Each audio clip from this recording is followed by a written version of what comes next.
Joined by Ryan Porteous. How you doing, Porto? I'm alright, mate. How are you? I'm very good, mate. So basically, just want to go back to the start, how it all started for you in terms of your early football memories and what football was like for you growing up. I probably just same as most people, just growing up, wanting to play football, supporting Hibs obviously, and trying to just play as much as I can. I started when I was probably about 6-7 year old for my local team, and then just played every other week for them, and then ended up getting picked up by Aberdeen when I was about 11, 12 I think. Spent a couple of years there, and obviously signed for Hibs when I was about 14, 15, so it was good. And who would you say your biggest influences growing up in football were at that age? Probably, well, maybe not in football, but my dad was always one that was never pushy in it, but he always wanted me to do well, and was always running me up and down the country, especially when I played for Aberdeen, to try and become a full-time football player really. So I owe a lot to him, and he was probably my biggest influence growing up.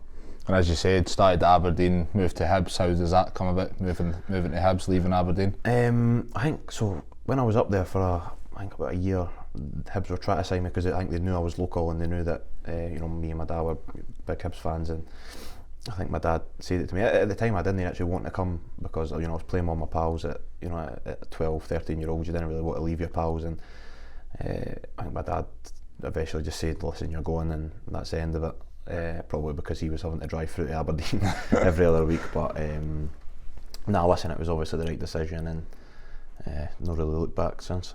I think he tried to push it towards Hibs because he's a Hibs fan. I think he was I think he was probably more excited for me, for himself rather than me. But listen, as I said, it was definitely the right decision, especially because it was 10 minutes from my house. So obviously it made a lot more sense. Yeah, definitely. And also, as you say, signed for Hibs, and then obviously coming through the academy. What was that like? It was brilliant. We probably do take it for granted because I've never really been at a club without a youth academy, or without brilliant facilities and coaches and all the equipment that you need and stuff. So I've never really had any excuses about doing extra and kind of being the best that I can be every week. So that was brilliant. Listen, I had some great coaches growing up, and I can't really thank them enough for getting me through the youth and that. But Hibs is a fantastic place for a young player to grow up, and I'm really thankful for the opportunity that they gave me. And what coaches would say that helped you the most coming through? There was a good few. I think when Eddie May joined, he was brilliant for me.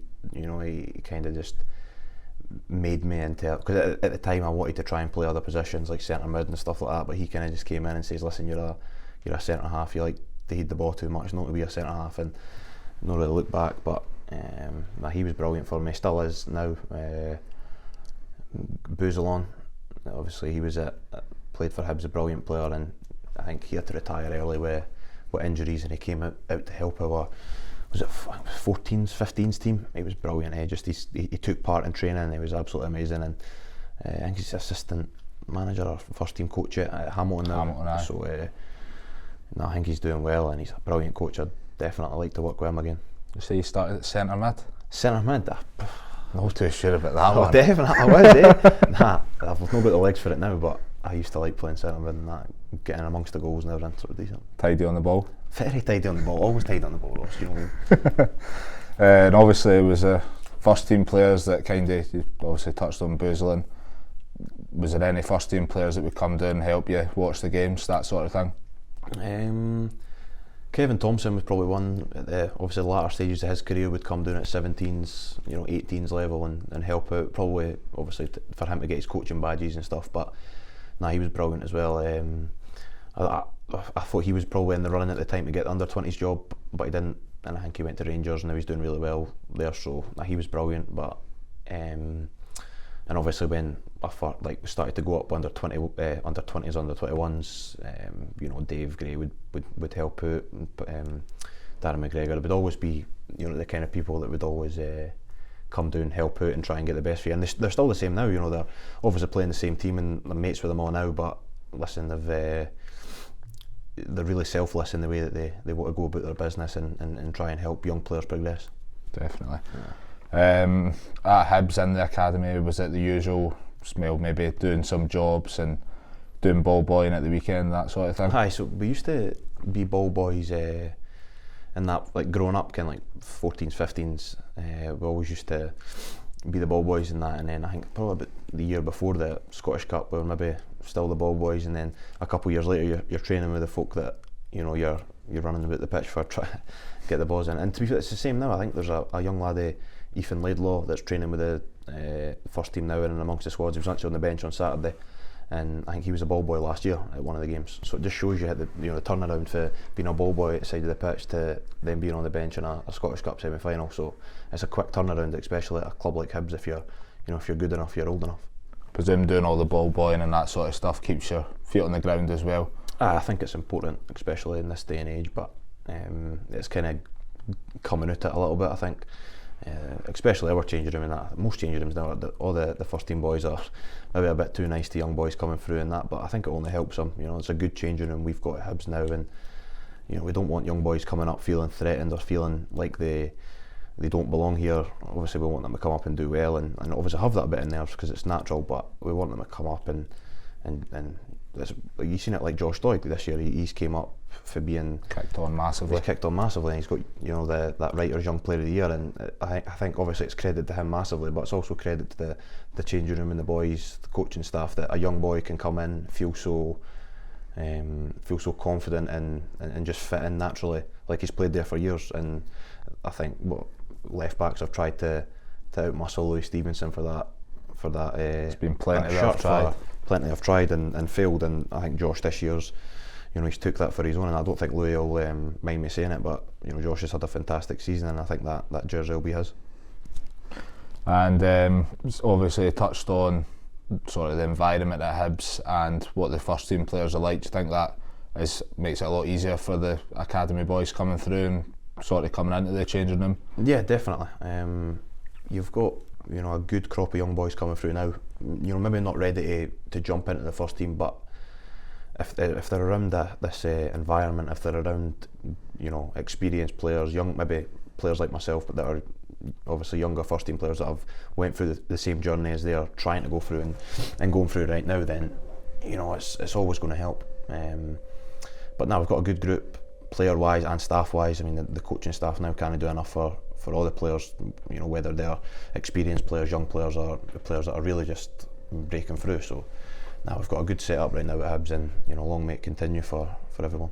And what's it like from the academy side of things and then going into the first team? Is the training similar in terms of, obviously maybe the standard obviously be less, but would it be the similar sort of drills and that sort of thing? So it's obviously going through the club. Yeah, definitely. I think when I was at 20s level, we would try and, I think the coaches would try and mimic what the first team would be doing that kind of session, just so that it filters through the academy, so that if at the time Lennon was like working on a back three more often than not, we would play a back three at 20s level, so that if we need to step up, transition's easier. Transition's easier and a lot more seamless. So I think that's the kind of thing, like as soon as you step up, you're ready, and as you say, the transition's easier. And what was it like for you as a Hibs fan, ball boying at the games, coming through the academy and seeing all these players, all the first team players? Were you in awe of them, or? I was, to be fair, at the start. For going to the games every week, when we got relegated the first time, I think I went to every game, home and away, when they were in the Championship, and then for that kind of season, I started to become like on the bench at under 20s games, then starting some under 20s games, and obviously some first team players would be coming down, to play beside us. So for just some minutes, but then you see them and you're still the biggest, you're still one of the biggest fans, and you're supporting them every home and away game. So it is that transition as well for becoming a fan, which is quite hard to just be a fan and then say, this is actually my job. This is, what I'm getting paid for, not to be a fan, but to put in a job, put in a shift, and you've got your mentality definitely does need to change. And I think, especially with some of my early performances, that maybe you've seen more of me being a fan on the pitch rather than a player. In what sense? Just like maybe doing things that you wouldn't normally do, like maybe I don't know, like being a bit more nervous. I think might stuff like that. Maybe doing things that the fans want you to do rather than yourself want to do. Nothing in specific, just I think it can hinder you sometimes, but obviously I think that it might give you that extra 5 yards, extra 10 yards running if it's for the club you love. It's maybe a bit of a cliche, but maybe like a heart playing for your heart rather than your head type thing. Yeah, definitely. I think sometimes that's a good thing, playing with your heart, but obviously the game is played upstairs. So then coming through, it was a successful 20s team that Hibs had at the time. I think he's won, was it the Scottish Youth Cup? Yeah, we won the Youth Cup and the league in the same season, I think. It was something that we were close to the year before, and not a lot of people would think it's important or the most important thing to win at 20s level, but we had quite a close-knit group. We're all kind of mates. We'd played with each other for about 3-4 years, like obviously younger age groups as well, and when it's your best mates, you have that kind of bond on the pitch as well. So we really wanted to win that, and we set out that season. I think a lot of us were on loan as well, so it was like actually quite a tough year for us. I think I played about 74-75 games, like for Edinburgh City and for the 20s. Yeah. And I was playing Saturday, Tuesday, so I wasn't even training much. I was maybe getting constant games. Just constant games, and then I was obviously still training with the first team as well. In between that, like doing what I can, but because it's you're doing that much, it was tough. But now we done really well that season, and as I said, because we were so tight, we really wanted to do it. And when we done it, it was brilliant. It was a good relief, and obviously there was good celebrations after it and that. To be able to play 75 games now, you'd be absolutely toiling. I think I've played I'm close to 40 games this season, and I'm toiling. So I think 75 will be a push. So you touched on it there, the loan spell at Edinburgh City. How did that come about, and when the first time that you kind of heard about that? So I'd heard about it like the week before Hibs were actually playing Edinburgh City in a friendly, and I ended up coming off the bench for Hibs against Edinburgh City, obviously in the pre-season at Meadowbank, and I was I can't remember if you remember it, but the ball went over the top, and I'd marked up and cost a goal for Edinburgh City. Right, their gaffer came up to me right after it and was like, so like obviously you want to still come, like are you still up for it? And I was like, are you still up for it? What, sign me after I've had an absolute beast? And that was kind of the first impression that I gave away. And I remember my first game for Edinburgh City actually, went up to Elgin, and he told me I was starting on the way up, left there, back three, right? And I was a wee bit uncomfortable with that because I'd never played that before, like in a game. I'd obviously done it like 17s maybe level, but no, It's a different level. It is a different level, especially physically in that. But it took me up, and we were 3-0 down after about half an hour, right? And I'd been booked. That's down to signing you. And listen to this, I got booked after about 20 minutes, right? 3-0 down after half an hour, and hooked off after 32 minutes. Professional debut, So I was absolutely spewing, like obviously I was like 17 at the time, so I couldn't like have a go at him. And to be fair, like if you're 3-0 down, you need to make a change, and if you're playing a back three, you need to take one of your defenders off. And you're going to take the guy off that's got a booking. And so I'm sitting on the bus and I'm like, what have I got myself into? Signed for Edinburgh City on loan up at Elgin. Just I don't know any of the boys. I'm like, oh no man, like what is this? Sitting on the bus saying.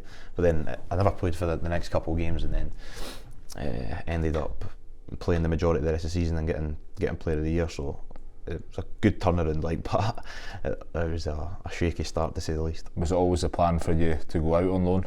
I'd never really thought about it, because obviously I'd just left school in the summer, and obviously just going in full time, that was my initial plan, and then just being involved in 20s games was obviously what I wanted. But I think what the Edinburgh City manager came and watched an under 20s game against Dundee United, and he just wanted to sign me after that. So obviously to go and play first team football at a 17-year-old and to play as much as I did was obviously a no-brainer. But I definitely recommend anybody that's kind of coming through the youth setups to get yourself on loan. If you're not playing first team football, if you're not involved in first team squads, you need to be going out and learning the game as young as possible, so that you're ready as early as possible. There's a lot of players that are kind of just going on loan now for Hibs that I feel if they went on loan a couple of years earlier, they would, because they're good enough players. You see like Fraser Murray and Jamie Gallon and that, if they I think Jamie went a couple of times, but for me Fraser's a fantastic player, and I've seen him do it for under 20s level, and there's no doubt he could do it for Hibs. Absolutely no doubt that he could walk into the Hibs team and be one of the best players, because in training he's brilliant. But sometimes it's just learning the game and having a manager that can trust you, because you've played a certain amount of first team games and played them at a good standard. So I think when he comes back, obviously in the summer, I think he'll be first team ready because he had a successful loan at a good team, playing in the Championship against men, week in week out. So you're obviously going to stand you in good stead if you're going to be trusted by a manager because he knows you can do it. It's a different pressure as well, obviously going down to the lower leagues and rather than being at the comforts of a Hibs or any Premiership club for that fact. Yeah, it's definitely a shock to the system when you're turning up and you've not got the facilities. I was training I think about 9:30 at night at Heriot Watt, and that was after training during the day. And obviously, to be fair, Edinburgh City, they've done well with what they had at the time. Obviously, they've took vast steps now and they've changed a lot of things behind the scenes, and obviously it looks like a lot more structured, well-run club. But at the time, had the manager Gary Jardine, who never done it all himself, but he done a lot himself and done a lot of hard work, and he was brilliant as well for all the boys. I think he showed a lot of loyalty in the team that went up that season and played them all. And obviously the team probably wasn't at a standard to go and compete for the league or for promotion or anything, but to stay in that league with the team we had was brilliant. And I think we didn't have a point for the first 11 games. 11 games, I don't know if it was that long, but it was something like that, and we were miles behind. So it was at the time we were in November, and we were there's no way we're staying up here, and we ended up clawing it back. We went on a massive run, about 11-12 games unbeaten, and we ended up playing, I think it was Arbroath away, and if we won we were basically safe. I think it was a goal difference other than that, so we were basically safe if we scored it, and I ended up scoring a 1 yard tap in. Of course you've mentioned that. No, but a 1 yard tap in, right? The best goal I've ever scored, right? Done a knee slide in the corner, right? And obviously everyone was buzzing because the club were staying up. They've all run down, right? And the referee's trying to stop them getting into the pile up. And he's just been, big Craig Beattie's just rugby tackled the ref into the pile up. I don't know if you've seen it, it was on Soccer AM and that. And so we're celebrating there, and about 25 seconds later you just see the ref coming out shaking everyone off and that, just Jesus man. He's involved in the pile-up. He sent about 2 boys off at the sideline, sent the manager off. He's booked about 3 boys just because it looks like he was involved in the celebration. But it was all down to Big Beattie. It was all down to Big Beats, man. What a player. You said that you got Player of the Year at Edinburgh City. At what point did the sort of penny drop and you finally, it ended up clicking for you? Probably say around about the time where I kind of realised that it did mean a lot to the boys. If this club gets relegated, they've worked so hard to get up, then if they get relegated, it's not on me, but there's a lot of pressure on me to do well because they've brought me in, taking a risk because they're playing a 17-year-old player. And I think at Hibs, if you're coming for Hibs, there's obviously going to be some pressure on you because you've got to be at a standard to play in. Obviously for the first part of the season, but the whole team wasn't, including myself, but then obviously the second part of the season we're we need to stay up. There's boys' jobs here because obviously they're getting paid for Edinburgh City as well. That's a part-time job for them. And for a lot of them, they need the money, they need their win bonus, they need to stay up and be a part-time football player. So that's when you kind of realise that it's not just football, and that was my first kind of taste of men's football and how important it is that you win football games and keep teams up that and keep people in a job. Really, that was probably the main thing for me. Yeah. So after the successful loan spell, back to Hibs, was there ever any indication that you'd maybe go Championship on loan or anything like that? Aye, so I think I was on holiday at the time, and I think Eddie May phoned me and was like, Dumbarton want to sign you on loan, and I'd never heard anything. I actually seen it in I think my dad sent me it. It was a Twitter article or in the paper that was the Dumbarton manager says that I was signing. So I had no idea.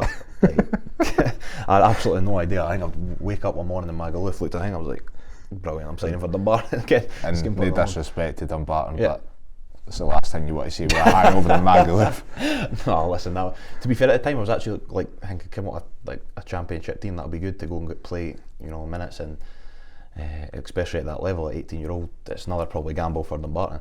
But I'd been there a good few times as a fan at Hibs, and I didn't fancy playing there all season. No. So no disrespect, but listen, it worked out well for me. I'd stayed, Lennon kept me in his plans, and obviously made a good few appearances, made my debut and stuff, so probably worked out for the best. So we touched on it earlier a wee bit, the transition from the 20s into the first team. You says they do similar stuff in training and that sort of thing.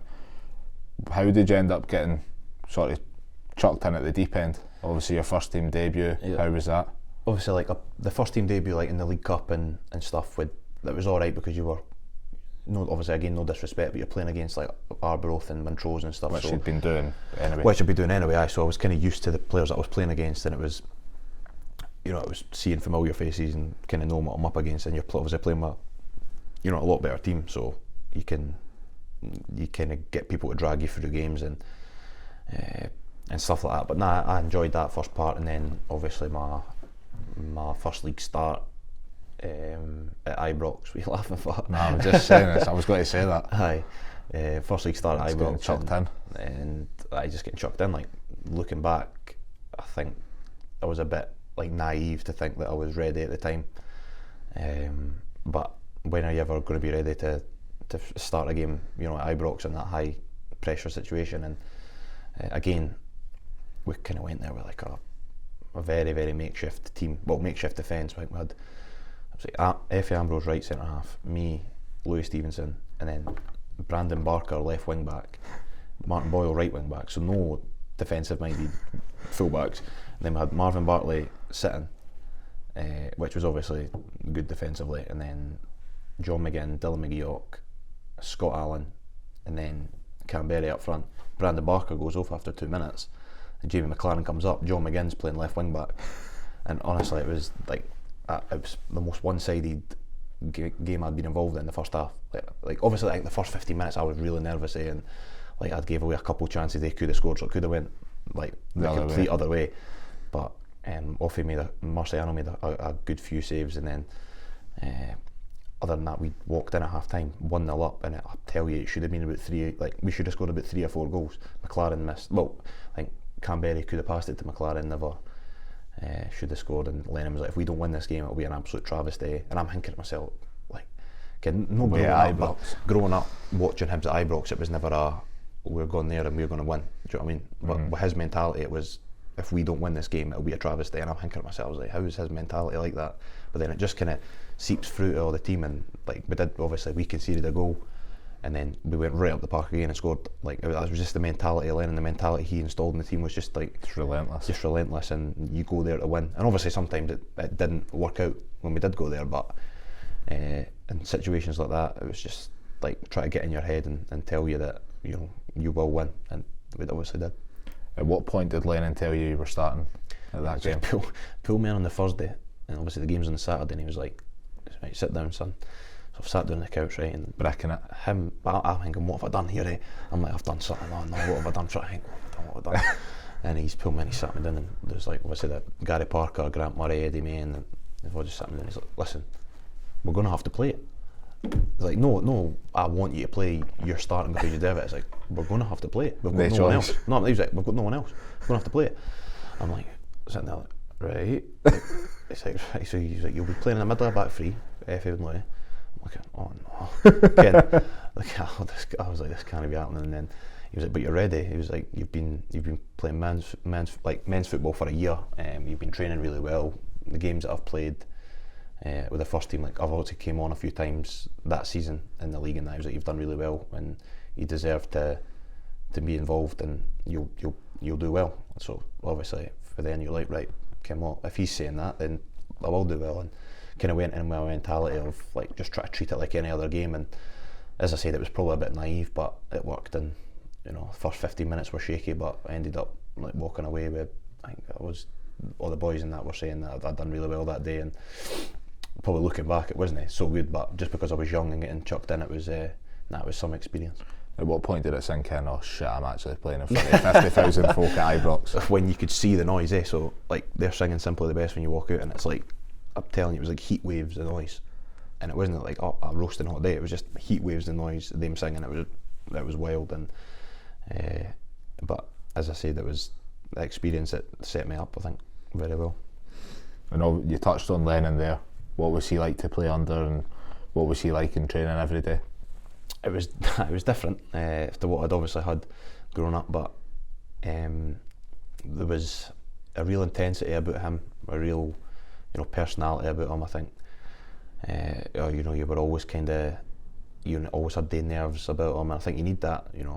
as a manager, you've always he's not your mate. You know, he's someone that's there to try and do the best for you, and you're obviously there to try to do the best for him. But he was brilliant with me. He had a lot of trust in me, a lot of faith at such a young age, and obviously I've said it before, but you know, I can't thank him enough for putting me in at the deep end, as you said, and it paid off. So he was great to work under. Obviously, as a team, we had our ups and downs, and probably let him down near the end. But listen, it was brilliant to work under, and it was obviously sometimes it was you know, you didn't know what you were going to get, but overall I loved it. Like, have you ever felt the bad side of him? Has he ever went through you? I've had a few of the hairdryer treatments, but I think they were probably deserved. I don't know if I could say too much about them, like, but come on. I just see stuff in games, and that's some of the stuff he would say after the game. He'd be just like sitting there like, did he actually just say that to me? But he's like, I probably deserve it though, you know what I mean? Yeah. But it's just how much he wanted you to win and wanted you to do well. But he was always brilliant at coming to 20s games as well that season. Like, he would be on the sideline like screaming like it was a first team game. You know, that's the kind of the guy he was. He wanted you to be the best you could be, whether it was his 20s team, his 17s team playing. He would want them to win, and he would obviously be there to try and help them on. And he was good for us that year. Obviously, when we won the cup, he was there every game, and credit to him for that. Obviously, wanting the best for the club as well, rather than just focusing solely on first team affairs. No, definitely, he was it. As I said, he was at every game, and he would be coming down at half time, you know, telling boys well done, or obviously giving us a rollicking if we needed it. But he was good, and I think, as I said before, like the way that he was so selfless and trying to get young players through constantly was obviously brilliant for the club and for myself, you know, for talking about that. Was it a tough time to come through at Hibs at that point? With we've kind of just came up for the Championship, back in the Premiership. I think it was like a good time to be around the place, because obviously they'd won the cup in 2016, then they just got promoted, and then then we were like finishing like fourth in the league with a record points total, you know. So it was a great time to be at the club and great place to be about, because we're constantly winning games, constantly having that feel good factor.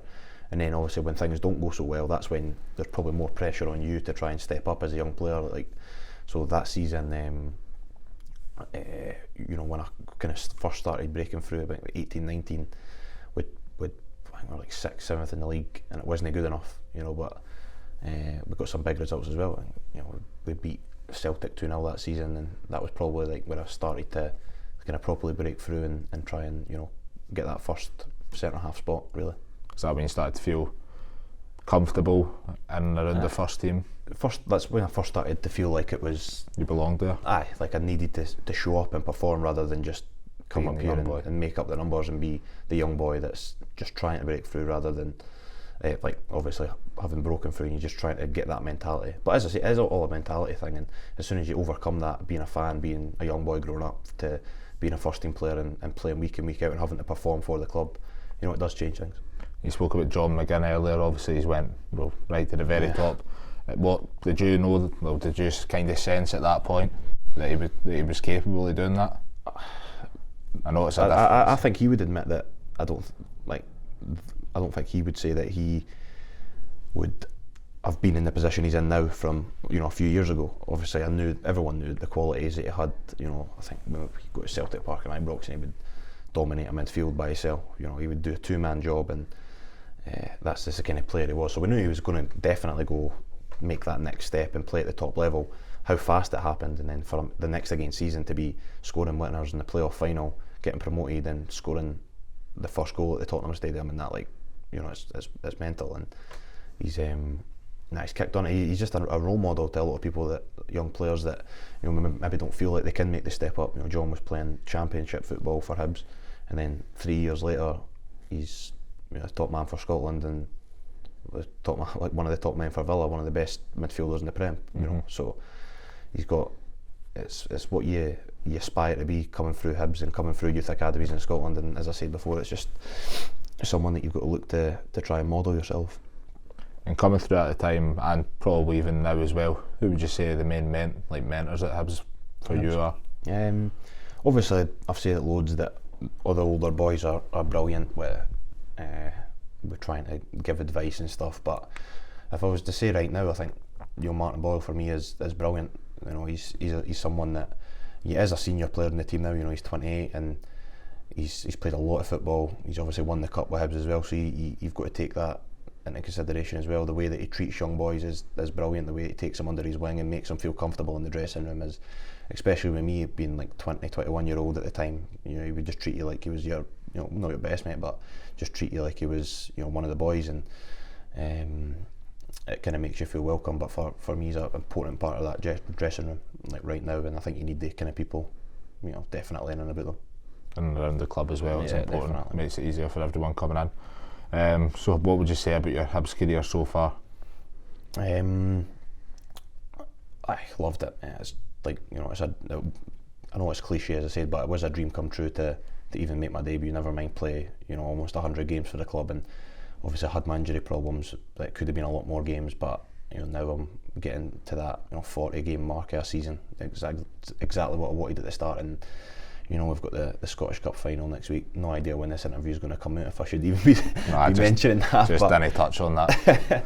Nah, but listen, we've had a fantastic season. You know, no matter what anybody says, we've put ourselves in positions 3 times now to win a cup. Obviously, of course, the first 2 didn't go to plan, and but I think you've got to credit the mentality of the manager that he's installed as well, that it doesn't matter about your setbacks, it's all about how you recover for them, and we recovered for them brilliantly. After we got beat in the first semi-final, we got back there again, and we got beat, and we got back there again, and you know, now we're in the final and we'll see what happens. Obviously anything can happen in the final. St Johnstone are a good team, they've shown that against us, but you know, there's definitely some unfinished business, you know, with Hibs right now, and I definitely want to get some achievement, tangible achievement from the few years that I've had here. Maybe right a few wrongs through some of the other games and semi-finals and stuff. Of course, I think we've done that in the semi-final there. I think we obviously had some good celebrations after the game, but I wouldn't call it, you know, celebrating. Probably just a bit more relief that, you know, we kind of got a wee bit of a duck off our back with the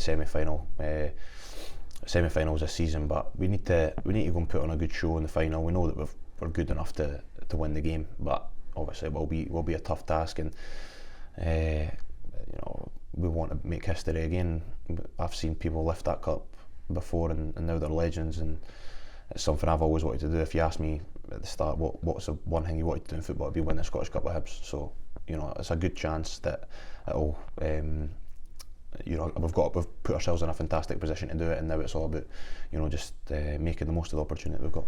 And how much are you personally looking forward to playing in that Scottish Cup final? It's, like you say earlier, dream come true. Yeah, no, definitely. It's, as I said before, it's something I've always wanted to do, and now that we've got the opportunity to do it, you know, win, lose or draw, it'll be a fantastic experience for. Well, draw, what am I talking about? Keep drawing. Well, when I lose, it'll be a fantastic. Split the trophy. Just split the trophy, mate. I'll take that. Half a medal. But he's listen, it's a good opportunity, and I'm really looking forward to it. That's what you get yourself into football for, you know, playing in finals, and you know, I've not done it yet, but that's you know, exactly what I want to do. And looking back to the team who won it a few years ago, is that the sort of inspiration that you're looking for? Of course, you know, growing up a Hibs fan, you never thought it would happen. Hibs winning the Scottish Cup, and over the years, especially in recent years, we've put ourselves in brilliant positions to do so. And 2016 was, you know, it was, you know, what dreams are made of, really, and you know, they're heroes now. You know, we want to try and make our own little bit of history, and obviously there's still some boys in the team that done it, so obviously we can help tap into their experience for that, and hopefully we can do it. And we touched on it a wee bit earlier. Jack Ross comes into Hibs. What's he like as a manager? He's brilliant. I think his man management's brilliant. You know, he's probably one of the most honest people I've worked with in football. You know, he tells you exactly how it is, good, bad.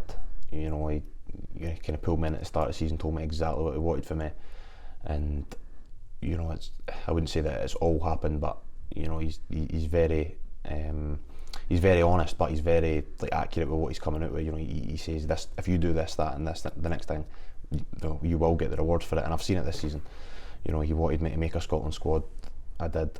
He wanted me to, you know, try and play 30, 35 games. You know, kind of look after myself in the gym and stuff, and make sure I was fit all season. And you know, I've done that. And now he just wants, like everybody, wants a tangible reward. And you know, credit to him for putting us into this situation a few times. You know, he probably wouldn't take the credit for it. He would say it's more players, but you know, behind the scenes work is, you know, even like when we went up to Stranraer, there was so much you know, background work into that game rather than just turning up and beating Stranraer. Underestimating it. Yeah, listen, there was a lot of work behind the scenes on how we were going to score goals, and we scored a few goals, 4 goals that game, but a couple of them were exactly what we worked on in training, that kind of thing. So, he's a brilliant manager, and it's right now it's him and John Potter. It's a pleasure to work with him. I was a massive fan of Jack Ross at St Mirren when he came up and won the championship, but I feel as if maybe the time for him as well to lift a major honour. Definitely, I think that's something obviously he wanted to do. I think he's been close to it with Sunderland. I think he put himself in a great position to many times, and I think we obviously let him down in the semi-final a couple of times. I don't think he can take any blame for that, but now it's all about the final, and it's all about us, and we just want to get that, put ourselves in that position and make a good show. We don't want to, if we lose the final through them being better than us, then fair play, but we're definitely going to give it our all. So you touched on it there, the Scotland 21's first. What's that like? Does that kind of integrate you into the senior squad? To be fair, Scott Gemmell was really good. Working with him was different. I think it was different styles of play. Obviously, being international football, it's tournament football. You need to win, or you need to keep clean sheets. You need to be horrible to play against, and the kind of way that he wanted to play was, really different to what I'd experienced before, where it was, it's not sitting in, it's not being negative, it's playing smart. It's condensing the pitch, staying narrow, not being hard to play against. He always used to say, say we were playing Holland, he was like, it doesn't matter if we're playing Holland first team the night, they might beat us, but they're not playing through us. They're not going to play through the middle of us, they'll play around us, and try and stop crosses. If crosses come in, defend crosses. And to be fair, it worked well. I think to be fair, that 21's team just there, we were so close to qualifying, and obviously just fell at the final hurdle. But we went and beat Croatia, drew with them at home after being 2-0 down. It was a great mentality and great players as well. We've seen Lewis Ferguson, David Turnbull, Fraser Hornby, Ross McCrory, a lot of good players in that squad, and we probably should have qualified given the position we put ourselves in, but that was a great team, and it was a good experience, playing at that level. And with the 21s, who was the best players that you would have came up against? With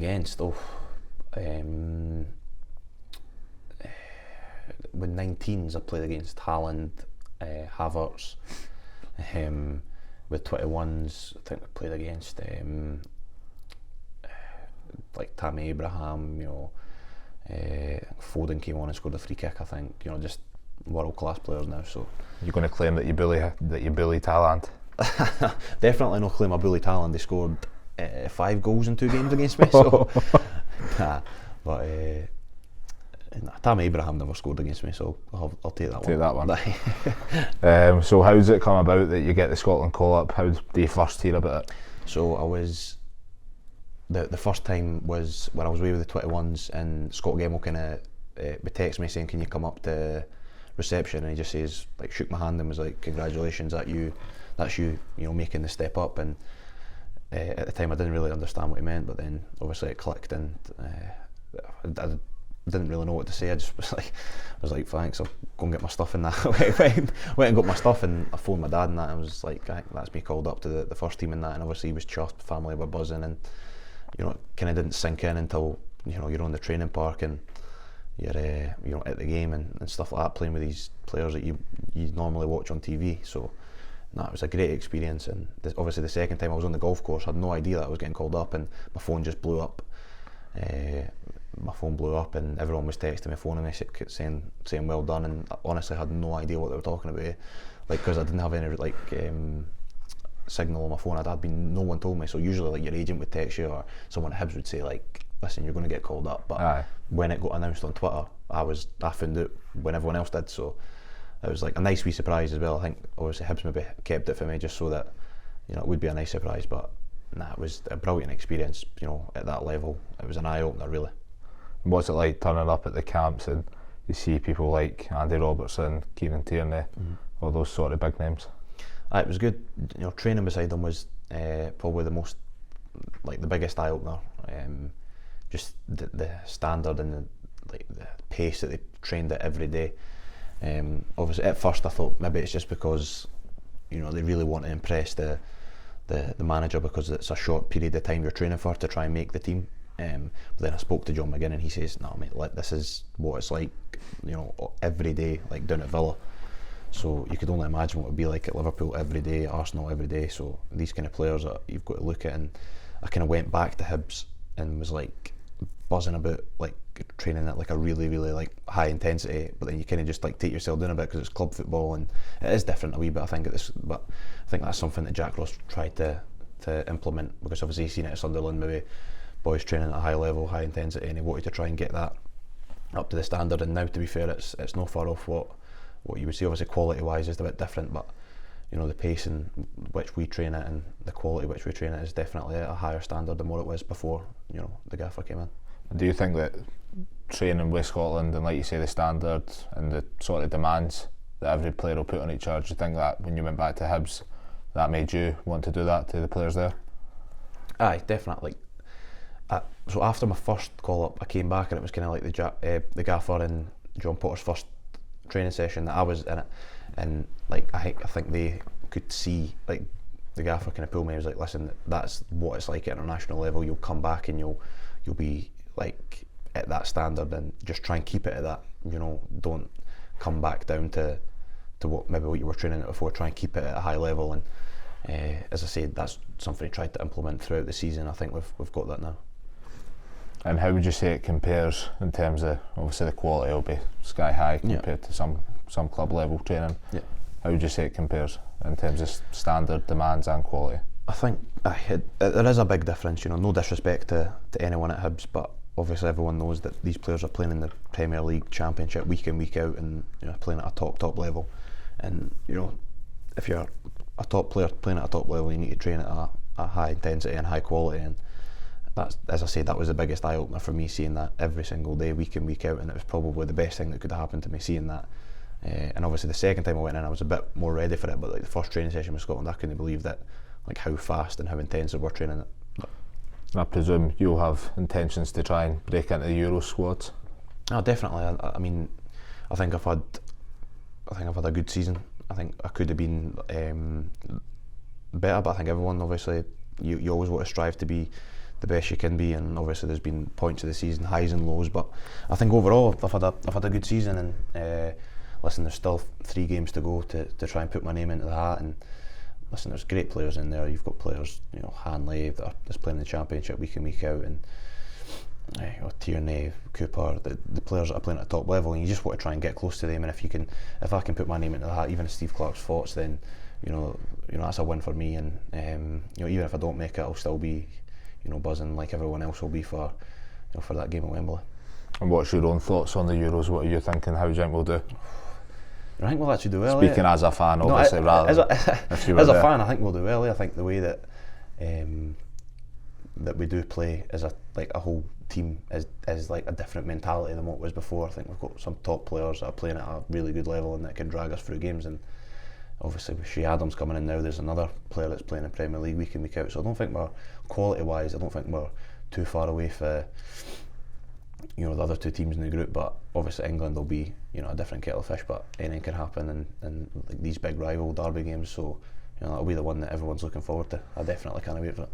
What would you say your long term goals as an international are? International, I just want to play as much games as for Scotland as I can. First of all, make my debut, but hopefully after that I'm looking right in the future. You want to try and make be a full international, with 20 plus caps. But if I was to look in the near future, I definitely just want to make my debut and get that out of the way first before I start talking about making more. Just try and make as many squads as you can, and then eventually try and break into the team, basically. Yeah, at club level, playing at a good standard and quality every week is obviously going to help. And I think if I do that, I won't be too far away from the squads. And after that, it's all about try to keep your name in the manager's head and do things right on and off the park to try and to get myself into that position, and when the chance does come, taking it.